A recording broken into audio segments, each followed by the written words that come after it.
Baik, Assalamualaikum warahmatullahi wabarakatuh. Perkenalkan, nama saya Muhammad Abdul Jabar dengan NIM 555323070 dengan wilayah analisis yaitu Kabupaten Lamongan. Pada video ini saya ingin menjelaskan terkait analisis produk domestik regional bruto menggunakan location, question, dan shifter analysis di Kabupaten Lamongan pada tahun 2010 sampai 2024. Berikut merupakan sub-sub yang akan kita bahas pada video ini. Pertama itu adalah latar belakang. Pembangunan ekonomi daerah berperan penting dalam meningkatkan kesejahteraan masyarakat dan mengurangi kesenjangan wilayah.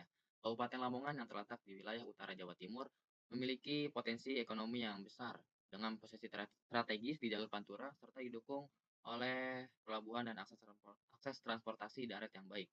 Kabupaten ini dikenal dengan kekuatan sektor perikanan dan tangkap dan budidaya, terutama di wilayah pesisir seperti Brodong serta sektor UMKM. Selanjutnya yaitu konsep wilayah. Wilayah atau region adalah bagian geografis yang dibatasi oleh kriteria tertentu dan bagian-bagiannya memiliki interdependensi internal masing-masing. Wilayah dapat dibedakan menjadi beberapa jenis, antara lain wilayah homogen, yaitu wilayah memiliki sifat atau ciri yang relatif secara internal. Misalnya memiliki kesamaan dalam aspek ekonomi, geografi, sosial, atau budaya. Selanjutnya yaitu wilayah nodal, wilayah perencanaan, dan wilayah administratif yang masing-masing memiliki karakteristik dan fungsi berbeda dalam tata ruang dan pembangunan regional. Selanjutnya, kita akan membahas teori lokasi. Teori lokasi adalah ilmu yang menganalisis penggunaan ruang dalam konteks sosial dan ekonomi, menjadi dasar penting dalam ekonomi regional. Teori ini menjelaskan faktor yang menentukan pemilihan lokasi kegiatan ekonomi, terutama industri. Secara umum, teori lokasi terbagi menjadi 3 kelompok utama, yaitu yang pertama, least cost theory. Teori ini berfokus pada biaya produksi dan transportasi. Yang kedua itu market area theory dengan berasumsi bahwa konsumen tersebar merata sama dengan biaya angkutan sama. Yang ketiga adalah model core periphery, menjelaskan bahwa perkembangan daerah pusat dipengaruhi oleh daerah sekitar dan sebaliknya. Eee, Konsep wilayah dan teori lokasi tersebut, referensinya dari buku ekonomi regional, teori dan aplikasi oleh Robinson Tarigan. Buku ini direkomendasi oleh Bapak Radi Ginanjar pada pertemuan pertama ini, saya jadikan referensi sebagai jawaban dari konsep wilayah dan teori lokasi. Selanjutnya, teori pusat pertumbuhan oleh Francois Perroux. Teori pusat pertumbuhan atau growth theory dikembangkan oleh ekonom Prancis Francois Perroux pada tahun 1955. Teori ini menyatakan bahwa pertumbuhan ekonomi tidak terjadi secara merata di seluruh wilayah, melainkan terpusat pada titik-titik tertentu yang disebut sebagai kutub pertumbuhan atau growth pole. Di sekitar kutub ini, aktivitas ekonomi berkembang melalui hubungan antar industri yang saling terikat. Hubungan antar industri itu disebut linkage. Linkage itu dibagi menjadi dua, yaitu backward linkage, yaitu industri inti yang meningkatkan permintaan terhadap input dari industri pendukung. Adapun forward linkage, yaitu industri inti yang menyediakan output yang digunakan sebagai input oleh industri lain. Dalam teori pusat pertumbuhan juga ada dampak positif dan dampak negatif. Dampak positifnya itu disebut spread effect. Spread effect merupakan dampak positif yang menyebar ke wilayah sekitar, seperti peningkatan investasi dan teknologi dan kesempatan kerja. Selanjutnya ada dampak negatifnya yaitu backwash effect. Backwash effect merupakan dampak negatif di mana wilayah sekitar mengalami penurunan sumber daya karena tersedot ke pusat pertumbuhan, meningkatkan ketimpangan regional.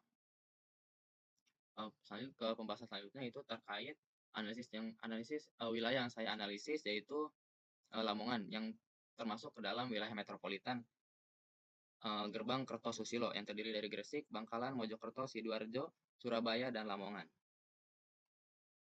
Perkembangan distribusi pada RB Lamongan. Sektor pertanian, kehutanan, dan perikanan menjadi lapangan usaha yang berkontribusi paling dominan dalam perekonomian Kabupaten Lamongan. Dengan kontribusi kurang lebih sebesar 30%, sektor ini mengalami kenaikan pada tahun 2010 sampai 2014, namun perlahan turun setiap tahunnya. Berikut hasil analisis location question atau LQ Kabupaten Lamongan. Sektor atau lapangan usaha yang berwarna hijau menunjukkan sektor tersebut termasuk sektor basis atau sektor unggulan. Interpretasinya nanti berada di akhir video. Berikut merupakan sifar analisis Kabupaten Lamongan. PNIJ ini merupakan Nilai peningkatan PDRB yang dipengaruhi oleh nilai pertumbuhan nasional. Sektor unggulannya ditunjukkan oleh sektor yang bernilai tiga positif dan besar, yaitu ada pertanian, konstruksi, dan perdagangan besar dan eceran. Selanjutnya itu PPIJ. PPIJ merupakan nilai PDRB yang dipengaruhi oleh nilai pertumbuhan nasional. Karena PPIJ di sektor unggulannya ditentukan oleh nilai positif dan benar dan besar, di sini tidak terdapat karena ini negatif semua. Selanjutnya PPW. PPW merupakan nilai peningkatan PDRB yang dipengaruhi oleh pertumbuhan wilayah. Terdapat tiga sektor unggulan dari PPW, yaitu industri pengolahan, transportasi pegudangan, dan jasa kesehatan dan kegiatan sosial. Berikut merupakan hasil analisis SIFSER yang akan menjadikan output kuadran. Berikut merupakan output SIFSER analisis final, yaitu ini kuadran 1, kuadran 2, kuadran 3, dan kuadran 4. Dan terdapat garis absis pada kuadran 2 dan kuadran 4. Jika di atas garis absis ini, maka dikategorikan bahwa sektor tersebut itu sektornya itu progresif maju. Apabila di bawah garis absis ini bisa dikatakan bahwa pertumbuhannya itu lamban. Interpretasinya tidak ada kuadran 1, tidak ada sektor yang berada pada kuadran 1, kuadran 3 tidak ada sektor yang berada pada kuadran 3, dan kuadran 2 tidak ada sektor yang berada pada kuadran 3. Dan kuadran 4 itu seluruh sektor lapangan usaha dari Kabupaten Lamongan berada di kuadran 4. Interpretasi dan rekomendasi kebijakan. Berdasarkan hasil analisis PDRB Kabupaten Lamongan, sektor pertanian, kehutanan, dan perikanan menjadi lapangan usaha yang berkontribusi paling dominan dalam perekonomian Kabupaten Lamongan dengan kontribusi sebesar 30%. Serta berdasarkan analisis location question, Kabupaten Lamongan dalam menentukan sektor unggulan atau bisa disebut juga leading sector. Berikut sektor unggulan Lamongan, yaitu ada pertanian, kehutanan perikanan, pengadaan air, konstruksi, informasi dan komunikasi, real estate, administrasi pemerintahan, jasa kesehatan, dan jasa lainnya. Dan yang perlu diketahui, yang paling tinggi yaitu pada sektor pertanian, kehutanan, dan perikanan dengan rata-rata 2,90 dan berdasarkan hasil analisis SIFSER analisis, Kabupaten Lamongan yang mengacu pada output kuadran semua sektor lapangan usaha berada di kuadran 4 dan berada di bawah garis absis. Jadi artinya semua sektor memiliki pertumbuhan lambat dengan daya saing yang baik.